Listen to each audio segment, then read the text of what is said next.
প্রিয় দর্শক, আসসালামু আলাইকুম। আশা করি সবাই অনেক ভালো আছেন। আজকে আমরা যে বিষয়টি নিয়ে কথা বলব,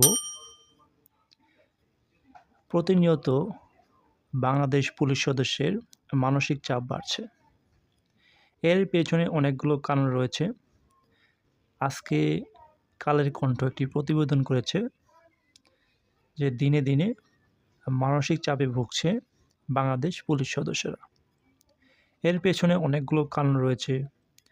রাজনৈতিক পট পরিবর্তনের ফলে। তবে এখন আগে এরকম ছিল না। পুলিশের ভিতরে ছিল একটা শক্ত মনোবল। তো রাজনৈতিক পট পরিবর্তনের পরে শেখ হাসিনা চলে যাওয়ার পরে এদেশের ২০২৪ সাল থেকেই পুলিশের মনোবল ভেঙে গিয়েছে। তারা সঠিক মতো কাজ করতে পারতেছে না এবং তারা জীবনের ঝুঁকি নিয়ে প্রতিদিনই ডিউটি করছে এবং মাঝে মধ্যেই পুলিশের ওপর নির্যাতন করছে সাধারণ পাবলিক মব তৈরি করে। এটি অত্যন্ত দুঃখজনক। বাংলাদেশ পুলিশ সদস্য প্রতিদিনই তার জীবনের ঝুঁকি নিয়ে ডিউটি পালন করছে। দেশের বিভিন্ন জায়গায় আন্দোলন চলছে এবং কি তারা দীর্ঘদিন ধরে মাসের পর মাস যায় কিন্তু ছুটি পায় না। পরিবারের সদস্যদের সাথে তারা সময় ব্যয় করতে পারছে না। তো বিভিন্ন কারণে তারা একটা মানসিক চাপে ভুগছে। মনোবিজ্ঞানীরা অনেক সময় বলেছে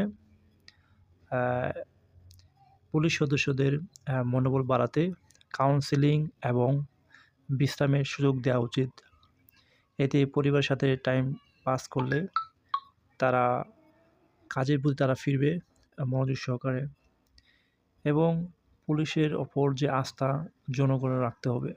মতো তারা কাজে ফিরতে পারছে না এবং নিরাপত্তা বোধ করছে না। বিভিন্ন জায়গায় আসামি ধরতে গেলে তাদের ওপর আক্রমণ করা হচ্ছে। তো বিভিন্ন কারণে পুলিশের ওপরে একটি মানসিক চাপ তৈরি হচ্ছে। এটি দিনে দিনে বাড়ছে এমন একটি প্রতিবেদন করেছে কালের কণ্ঠ। তো আমরা আশা করি বর্তমান যে সরকার তিনি পুলিশ সদস্যদের জন্য কাজ করবে, এটাই আমাদের প্রত্যাশা। এবং পুলিশের যে ঊর্ধ্বতন কর্মকর্তা রয়েছে তাদের উচিত এই সাধারণ কনস্টেবলদের আস্থা বাড়ানো এবং এভাবে না হলে দেশের আইনশৃঙ্খলা অবনতি হওয়ার সম্ভাবনা বেশি এবং ২৪-এর আগের তুলনায় অনেকটাই বেড়ে গিয়েছিল আইনশৃঙ্খলা পরিণতি অবনতি হওয়ার জন্য বিভিন্ন ছিনতাই এসব বিষয়ে সরকার যদি মনোযোগ দেয় তাহলে অবশ্যই আগের মতো পুলিশ সদস্যরা মনোযোগ সহকারে কাজ করতে পারবে।